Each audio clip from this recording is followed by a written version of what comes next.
Okay, so I finished mine off here. And so this is kind of my play on adding all those patterns and textures. So let me show you all the sides here, and then I'm going to show you how I made some of these textures and how I got started on that.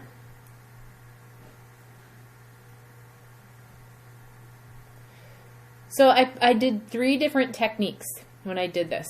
I used incising with the paper clip, the pin tool replacement. So my incise marks were things like this, these lines that I did here.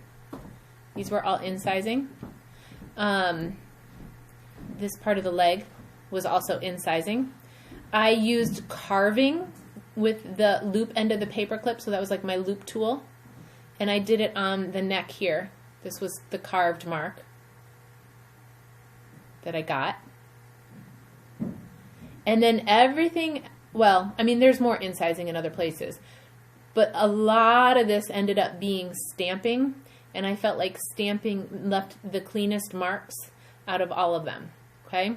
So the first thing that we got to do here, and this one here is just the kind of sample one I was showing you guys. It's not a finished one, but this was kind of like the rough of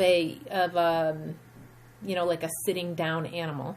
So the first thing I will tell you, and this is very hard for me to judge just by looking at your pictures, is that the finishing process, it needs to be done when the clay is not quite leather hard. So you guys will see on here, like I could still squish it a little bit, but it is not sticky at all. I have let this sit out for a while, and it's kind of humid today, so it sat out today. I wouldn't suggest this on a normal day, but it probably sat out most of the morning this morning to try to just get it to a point that it was a little bit stiffer. So yes, it's still flexible enough that I could dent it with my finger, but it's not going to stick to my finger. The clay isn't going to stick to my finger. So the first thing I would do, and I know this isn't like a totally finished one, but when yours is totally finished and you have your ears and your legs and your eyes and everything on it, the first thing I would do is I would smooth it out. So I would do as much smoothing as I could without any water at all. And so I used my rib tool first, and I went around it, and I tried to get rid of as many lumps and bumps, and I just used the smooth side. Or if you have found one of these gift card things, they're nice because they're so flexible.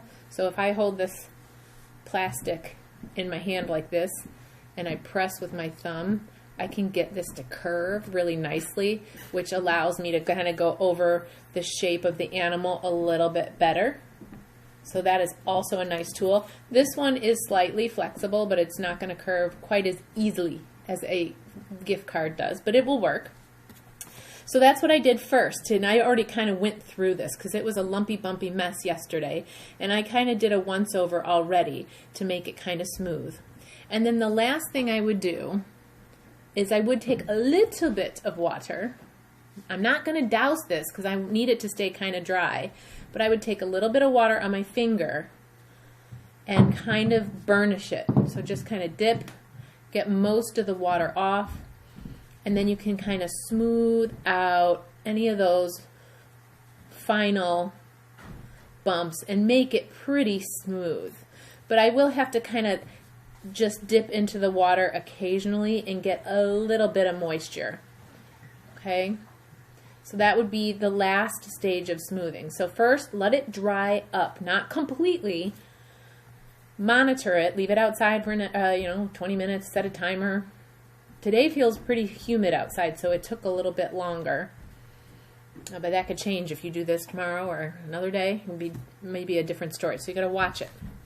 All right, so I got that pretty smooth. So it went from like super rough to kind of smooth. And then the next thing I needed to do is decide where my patterns were going to go. So I started thinking about it with my drawing, and I don't have that real handy right here. But here's the main thing. This is the main thing that really helped me started. When I looked at examples of alebrijes, and I saw the way that they were sectioned off, the marks that were made really seemed to make sense with the shapes that were happening on the body, right? So I noticed that the first thing that they did was sort of divide, and I'm going to switch here and show you what I'm talking about on a finished one.